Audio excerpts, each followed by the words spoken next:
There was a local Portland show called Show PDX. I saw that there was a call for entries, and I know I'd been yearning to do this all the time, and I said to myself, I've got to do it. If I don't do it now, I'm never going to do it. I presented that Photoshop drawing, and I got in, and then a week later I was told I won second place. Now I had to make it.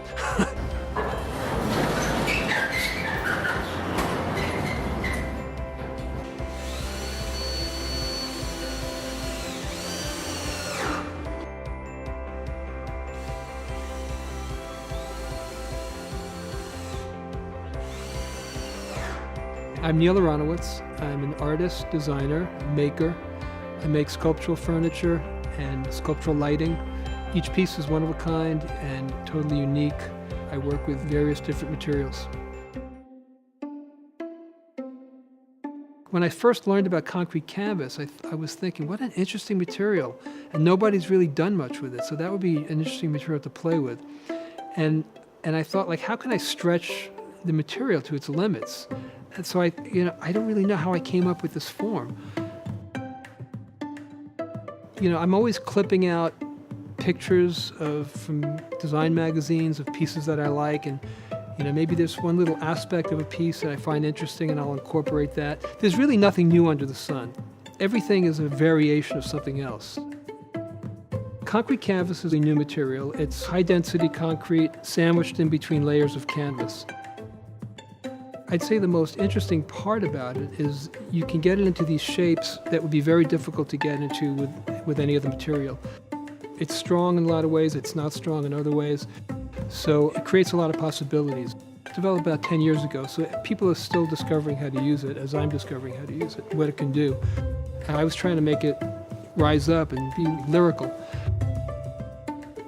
The material concrete canvas has to be soaked in water for about an hour for it to get saturated, and then it can be cast.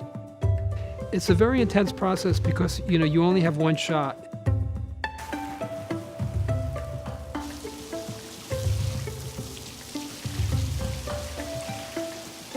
So the way this is manufactured, it's about 40 inches wide, and it's got a knit end. Both sides are kind of sewn together so the concrete can't escape. This is very interesting, this piece. I took it out of my studio yesterday. I was looking at the rolls that I had. It had been sitting in the corner of my studio, and I didn't realize it, but there was a flood, and some water came in, and so the bottom of it got hard. So you can see that the concrete canvas is very pliable. This is how it looks when it's, before anything, when it just comes out of the roll. And then it got wet. I can't move this. So you get a sense of how hard it is. When the concrete canvas is wet, it's got this interesting quality of being dead and alive at the same time. It's very heavy and it's very dense.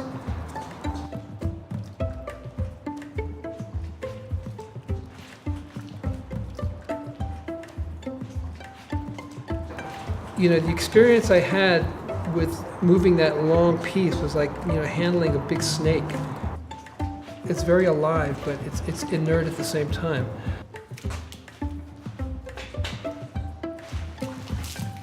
I've gotten more and more familiar with it. It's unforgiving in a way if you don't know how to handle it. And I've learned the hard way what I can do and what I can't do now. And I know certain things that it might look like it might be a flaw, the curve might be off a little bit. I can always fix it.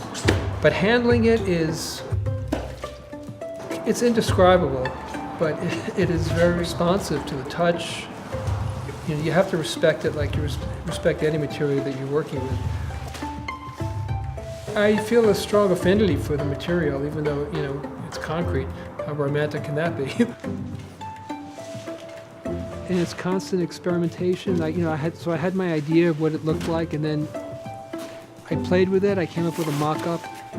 When I was working with the company in terms of the structural strength of it, I had to adjust it once I learned what the material could do and couldn't do.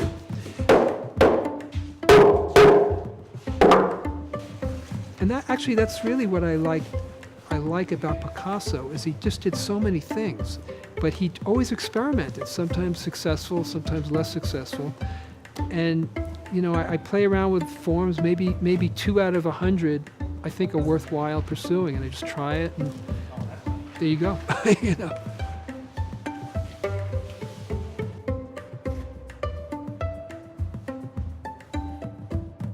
I mean, I guess I have so many ideas, and that some are practical and some are not practical.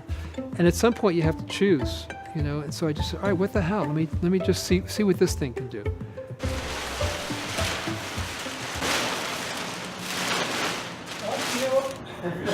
Man, it's like, oh, yeah, it's like you only get one shot at this. Well, anyway, hopefully, any flaws will be I can fix in the skim coating process. But yeah, anyway, it's intense.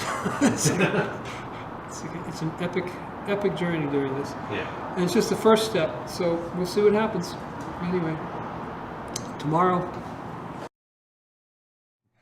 Okay, so it's 24 hours later, and this is the moment of truth. We'll unwrap it.